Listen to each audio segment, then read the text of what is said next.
When you don't see people like you being covered by the news doing positive things, it affects the way you think, and it affects the things that you think that you can do.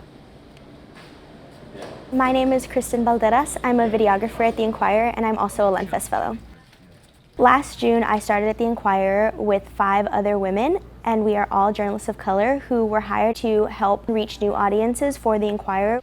I am working on a project called Made in Philly that the fellows developed. The biggest mission of our project is to cover underrepresented communities, or communities that have been historically misrepresented by the media. There's a lot of reports on poverty, there's a lot of reports on drug use, there's a lot of reports on crime, but there isn't a focus on what's being done to combat those things.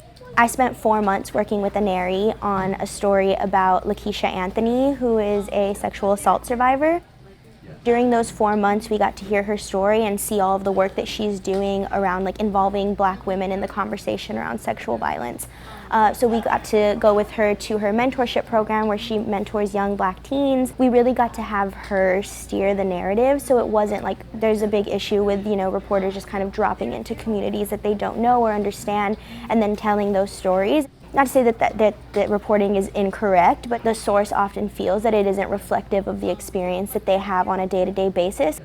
I hope that when people read about these solutions and read about these people that are in Philadelphia making change for the future, that they're inspired and they feel like they can also make change.